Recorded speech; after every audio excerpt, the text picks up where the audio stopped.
and provocative, prophetic and practical, intellectual,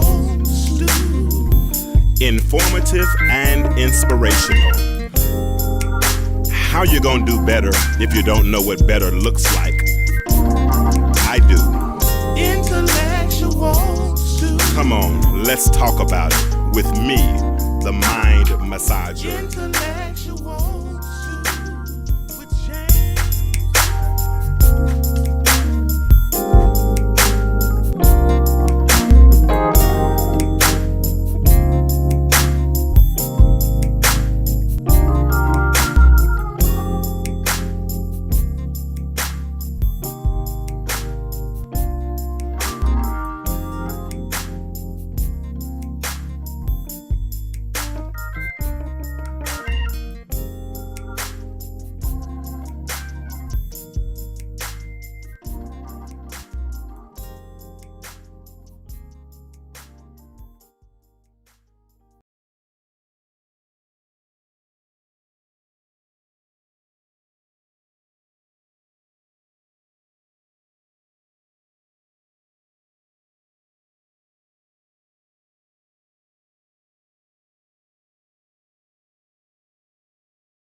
We supposed to be able to just take it.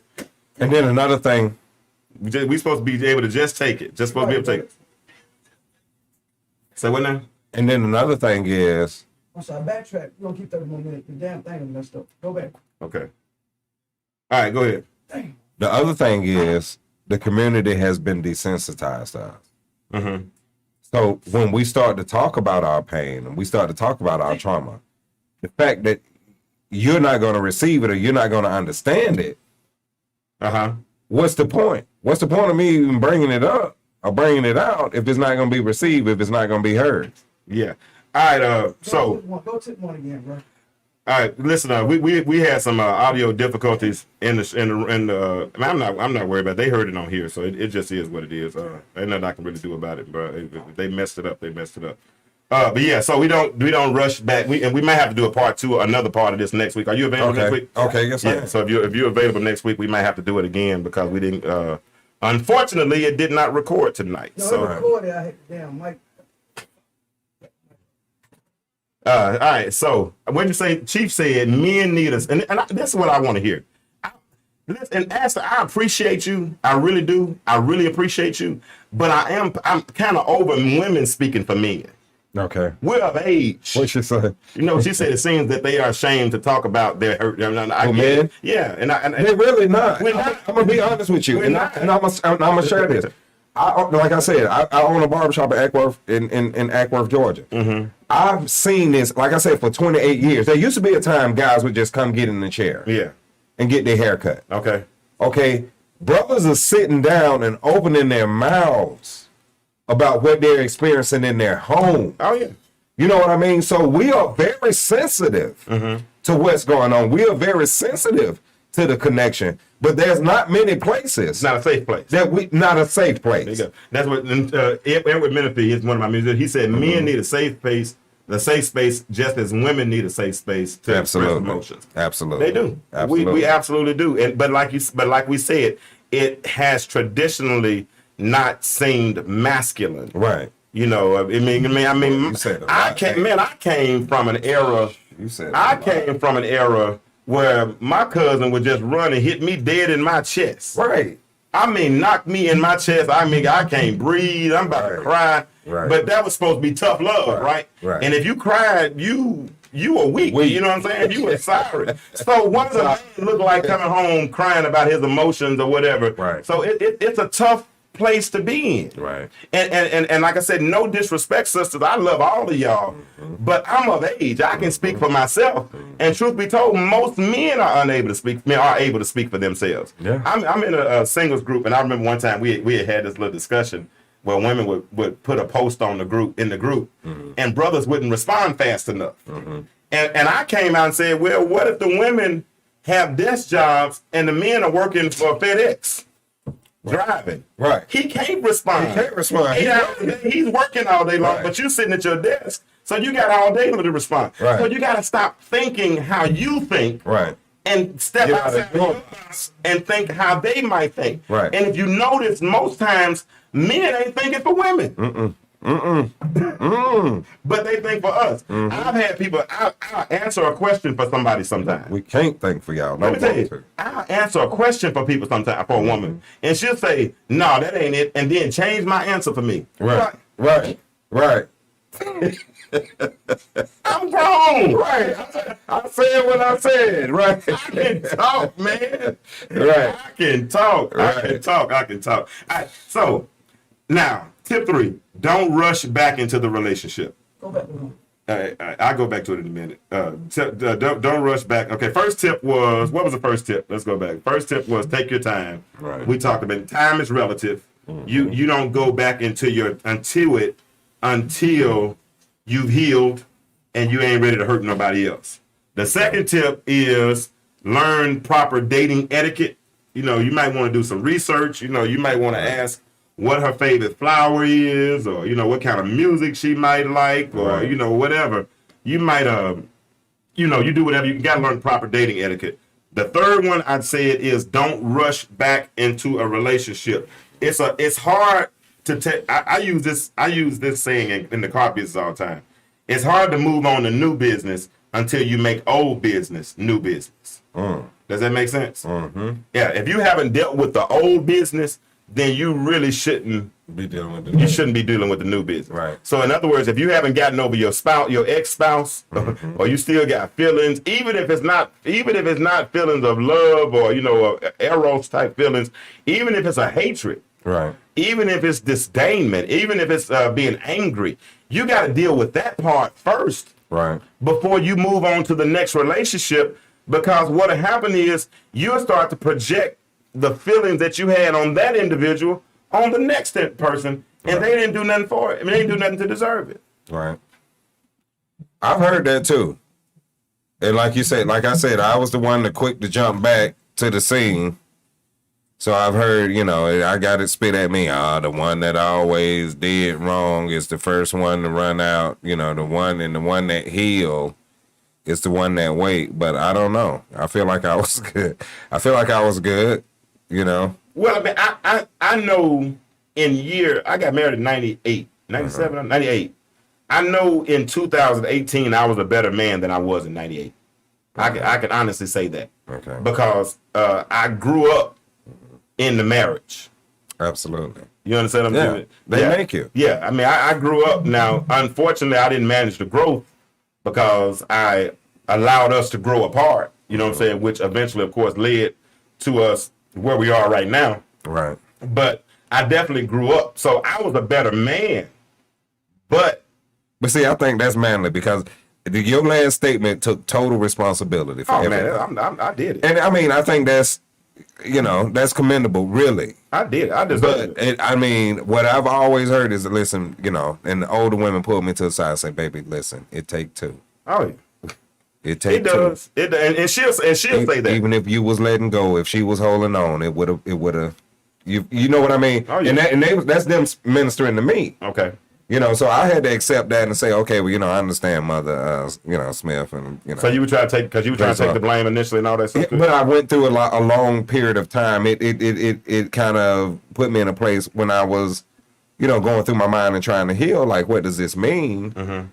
Where I was blaming myself, which wouldn't allow you to heal. It didn't allow me to heal. Okay. Because I had to be able to let it go. Because as long as I could blame myself, and I think with a lot of men, as long as we can blame ourselves, we will. Wow. We Okay. will. Okay. Because who's going to come and be your champion? You always show up and be the champion and fix it for everybody else. Ain't that So something? whoever show up and say, what's wrong with you today? That's a good question.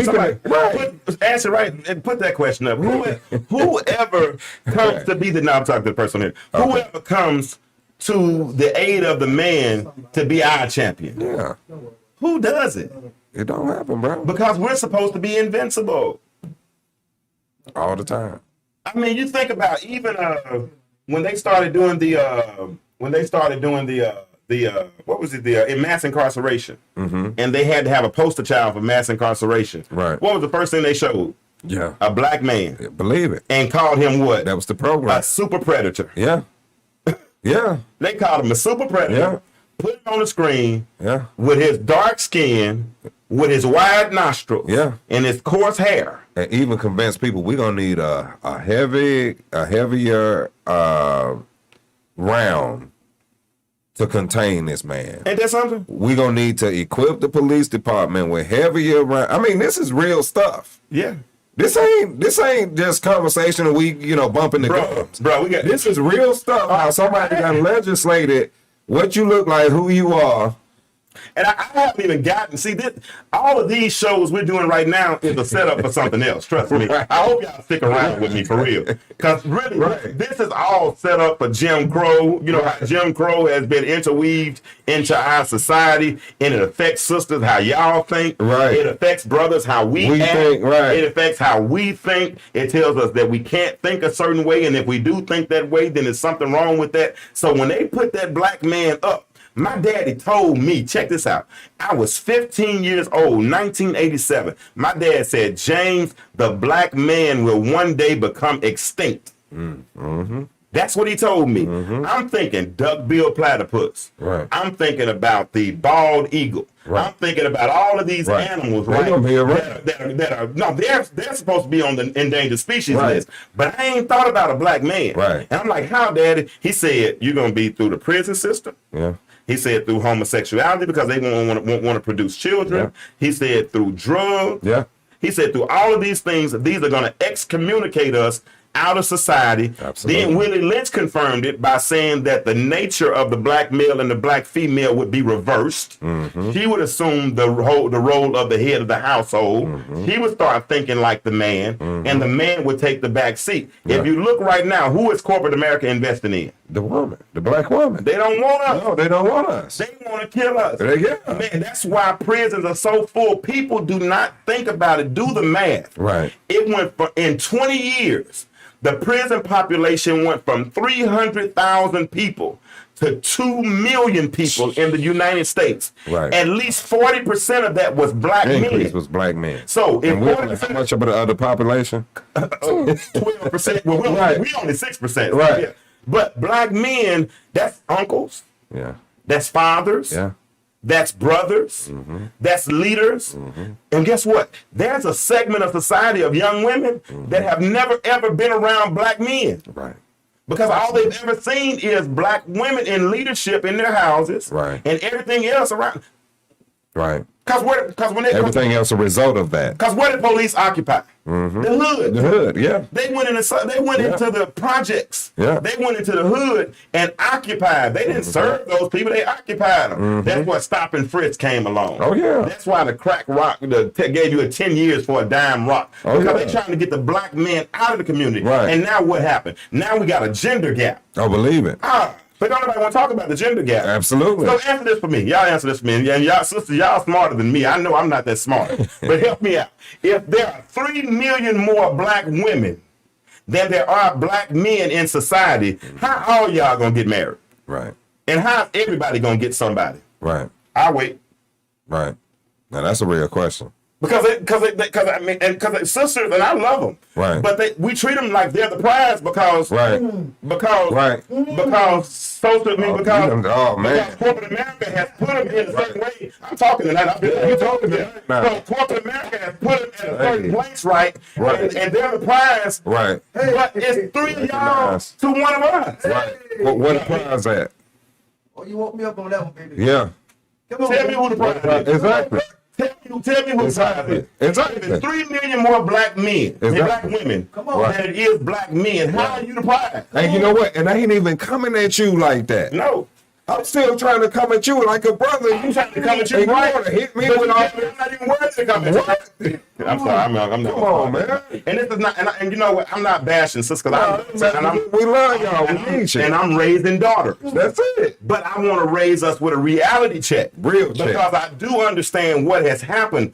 We're pawns in a game. Right. We've been pawns in a In game. this game, somebody else done They played. switched the Yeah. roles, and then, but dude, do you know, real talk, and I'm not trying to bash nobody. Uh-huh. When you graduated high school? 90. I graduated in 92. 90 also, not Okay. 92. Do you know people that you went to high school with, 2, 3 kids, ain't never been married? Oh, yeah. Got same last name? Yeah. Who the prize? Who the prize? I'm sorry. Right. Exactly. But you threw me off when you said they got 2 or 3 with the same last name. Huh? I know they got 2 or 3. They might not be the same. They might not listen to us no more if we keep talking like this. Oh, okay. Well, I'm sorry, y'all. Y'all pray my sins to the Lord. Dale Smith said we must convert to Islam so we can have 4 wives. I'm not doing that. I can't even handle one. I lost Right. the only one I had. So Damn, so I'm gonna look into it. I ain't gonna try that. I'm struggling. But you said Diego, you gonna tell me you gonna look into I'm gonna it? look into it, Dale. What about that girl you dating now? She might not like that. Well, you know, like I said, we don't want to disappoint nobody else. We'll leave no man left behind. All right, give me the next slide. Tip number 4. Tip number 4. Hey, and I'm gonna be honest. This is a mistake that I make. Okay. This is a mistake I make. Okay. If you're dating fellas, don't bring up the divorce too soon. Yeah. I do that, and I ain't gonna lie. I find myself Yeah. when in the first couple of years, man. Yeah. I'm talking about my ex like the whole Yeah. time, man. I don't know how much that, I mean, and I'm going to say this to y'all sisters, like for real. That is a very good point of advice for brothers if you can hear it, brother. But if the brother want to talk, because be honest, we done been hurt. And we don't talk easy about our hurt. So if we open enough to talk, please hear us out. Okay, somebody said when is too soon? When is too soon to not bring up the divorce? Maybe sister, some of y'all can help with that question too. Some of y'all can maybe be able to help with that question. Don't bring up the divorce. I would say on the first date, why would you be talking about your divorce? Right. Or why would you be talking about your ex? I don't know. I mean, you ask me, I ain't talking to you. I mean, unless we done been physical or something, you know. And I know this might not be the crowd. Y'all pray for me. Man, this ain't a church crowd. We But, good. We good. I'm trying to. This is my secular crowd. If I mean, we have to be on another level of intimacy just in conversation. Exactly. Now and let's set that foundation. Yeah, because there's a levels to that's intimacy. You know. And date before I start talking about my divorce. Right. We've moved past. I'm past dating now. Right. Now I'm dating someone. I feel somewhat safe. Right. Yeah. Exactly. Now me and you have we've established enough rapport. Right. Where we checking each other out. Right. You know what I'm saying? And you know we checking for each other. You know you might be trying to call me and make sure I eat, or I make sure you. Don't be look. I had a brother, man, and look, y'all forgive me, bro. Forgive me. But don't be like my brother. He out here, older, single. He out here telling the women when he meet them how much he gonna be getting off of his retirement. Now don't do all that. You know, there is certain times you can say too much too soon. You don't want to talk about the divorce too soon. You don't want to go tell them how much money they'll get if you die. You know what I mean? And that's right. That to me is overcompensating. All right. That's what I was saying. Like, bro, why are you even doing that? That's compensating for something else. Because you're trying to compensate for insecurity that you have in another area. Yeah. Because you ain't got to do all that. No. I hear friends, man, driving cars and staying in houses and got keys and all that stuff. Right. I ain't trying to do all that, though. I ain't trying to do all that. Right. I want you So don't bring up the divorce too soon. Don't be bringing up what happened in your marriage. Don't be bringing up, your ex-wife, all that kind of stuff. And and to me, that all goes with taking your time. Because really, if you truly healed, like Jay and I've been talking about tonight, then you won't be talking about your ex at that particular point. You know what I'm saying? Because if you're talking about your ex, then you're still trying to make comparisons. You know what I'm saying? Now, if you have a type, you know what I'm saying? I mean, me personally, I like a certain type, you know what I'm saying? The height, weight, all that kind of stuff, you know. If you have that, that's fine. But beyond those parameters, then you don't want to start getting all into talking about your past, because that probably will turn them off, and you probably won't get another date. Right. I always say my favorite type is female. No, I'm just joking. That's my favorite type. Ain't no down low jack on that. A woman is interesting. I think it's everything about you. We celebrate. Yeah, I love women. No doubt about that. All right. So the final tip number 5 tonight is relax, be yourself, and have fun. Right. Relax, be yourself, and have fun. Don't put too much pressure on yourself. Right. Don't put too much pressure on yourself. How many I ain't trying to get in your business though, but I am a little bit. Man, we can talk about So in those 10 years, how many serious women have you dated? Or how many things have been close to like a real relationship? 3. 3? 3 in 10 years. In 10 years. Yeah. How did they break up? Or what made them break up? Just time and growth. Time and growth. And did you break them up or did they break them up? Break up with them? Yeah. I would say most of it was me. And I think that's interesting. You know you were. Yeah, and that's one of the things that I learned through my process was like you really like most of the breakup was me, because I think it was me realizing, okay, I've been through some things, but I'm not going to compromise my future on my past. Yeah. And I still believe that, I was the man that I was, and so I wanted to pursue that future. So question. So question up. And the phone number 678-638-6626. We're on for a few more minutes. We're not going to be much longer though. If anybody wanted to call in, the question is still valid. Can two people date without being in a relationship? But back to this subject right here. And that's I'm with you on that, because being in relationships that were so long, when you start talking to other people, you question or you wonder, can I spend that kind of time with this person? like I put in 15, 18, 20 years with this person. Right. Is this person even a candidate? Is that the right word? Right. Is he even a prospect Right. to assume that role? Because at the end of the day, I like being a husband. Mm-hmm. And at the end of the day, I like being a father. Mm-hmm. And although I'm single now, I ain't gonna lie, I don't really like being single. Right. But I'm just not in a position or a place where I'm ready to receive somebody in Right. to assume that role. Mm-hmm. Because if I do it again, I'm doing it to the end. Right. You understand what I'm saying? Yeah. Oh yeah. So I mean, I get it. If you, I can see you having 3 relationships in that amount of time because one of the 3 serious relationships. yeah. So we ain't gonna talk about the Yeah, that's your business. But but when you have to deal with the effects of being hurt and the effects of a divorce and the effects of a culture shift, because it is a culture shift. Oh, definitely. Because now if I invite this new woman in my life, I got to get ready to create a culture with her. And man, I'm gonna tell you the truth, one of the things that would turn me off quicker than anything is when a woman raises her voice at me, man. Oh yeah. I'm done. Yeah. Once I divorced my ex-wife, I realized, and I told myself in that moment, you will never have to argue with a woman again.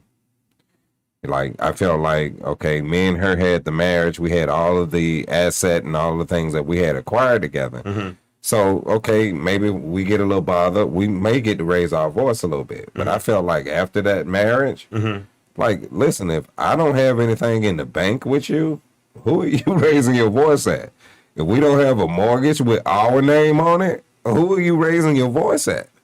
So it's a different application for me when I'm dating somebody versus, you know, a wife. You know, so I just went to this argumentative thing with females. I don't do it. I don't do it. And I told a woman that, remember I told somebody last week, I don't argue with women. And when I say that, they act like that's really unrealistic. Right. But my dad taught me that. Right. I never saw my dad arguing with my mom like that. Right. You know what I'm saying? And I'm not getting ready to say, it's kind of like I ain't going to argue with nobody. I'm not going to fight. Right. You know what I'm saying? If me and you get into it, and we just have, I doubt if we ever would. Right. But if we start raising our voice and testosterone took over, right, we can go and get put we can together. Go there. Right. Yeah. Right. But I can't go there with a sister, man. Right. Somebody, you know, it ain't gonna never end up like that. Lose. Yeah. And but this is what's interesting to me, and it goes back to what we talked about a minute ago about the effects of Jim Crow and the reversal of natures and all. What makes people, adults, think it's okay to holler at other people like that and raise their voices at each other like that? I don't know. I don't get it. I don't know. You know, and I've been in a lot of situations where I have to tell people, like, you know, excuse me, like, you talking loud, I'm not intimidated. So please, just talk. Yeah. You know what I mean? You raising your voice is not doing whatever it's supposed to accomplish. No. I'm not I'm trying to figure out why you talking so loud. And the sad part is you see it more and more. Yeah, like that don't mean nothing because you talking loud, you know. You see it more and more and more where sisters talk out of turn, man. I mean, bad. But see, and this is the sad thing, and I you know, I'm gonna be here. Y'all don't know where I'm at after the night, so I can drop this and run. Not the express views of intellectual stew with James Kirkland. But it is almost a you know, y'all, we know how sisters are, so we done accepted this, and I feel like it is a type of mental retardation, if you will. Because not the express views of we make it okay for y'all to say, oh, okay, well, she hot, so now she with the hand, yeah, I don't do all that. And she doing all this and doing all that. Listen, that is not even a real personality. That's a learned behavior. My sister just said that. That's a learned behavior. Said you have women, Felicia Beasley just said, you have women that grow up in households where they learn that behavior. Exactly. It's a learned behavior. That's not even who you are. It's cute. Right. I mean, this whole ratchet behavior. Right. These are young women that didn't have men in their lives. Man, I wish Mackenzie would. Right. Right. You understand what I'm saying? Right. Dental plan. Right. You understand what I'm saying? Dental plan. Right. And that's where I'm at on that whole Right. thing. You know, you can't. It's like, why is that acceptable? Oh, she finna win. Oh, she just flipped. No, baby. That ain't. And the key word is No. it's acceptable. Yeah, it's acceptable. It's acceptable. Yeah. We like I said, we're going to wind this down. I saw one other instance.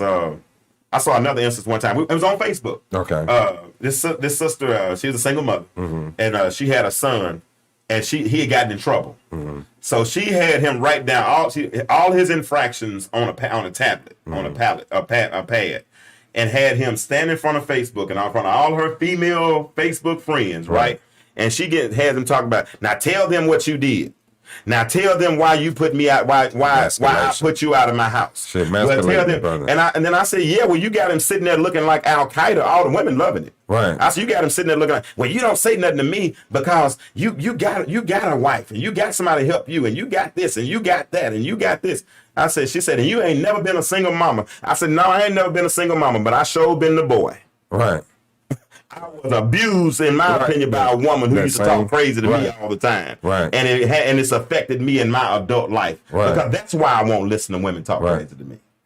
That's why I won't listen to it. Hey, listen, I got to go. We were supposed to end the show about 17 minutes ago, but Disco allowed us to go over. James, will you come back? Yes, sir. I'll be back. When you want to come back? I will be back. You invite me back, I'll be here, my What brother. size t-shirt you wear? I wear a XL. You got an XL? Yeah, I got an XL. All right, cool. I got one for you, bro. My brother. I got one. So when you come back, I appreciate it. put your My intellect. put your uniform on, all right? Yeah, I'm gonna come on in. Hey, everybody that listened in tonight, hey, I appreciate you guys. I thank you so much. I hope you learned something from the conversation. I'm going to try to get James to come back next week because I think it's so much more that needs to be said. And if you need me, same thing. Absolutely. He has his own show, too. He does a show at 6 o'clock on Monday nights. Monday nights. We'll be back on the 28th. Okay, what's the name of your show? The J. Gerard Show. The J. Gerard Show. Look it up. Tell them your Instagram information. Instagram information, you can find me at jgerard2020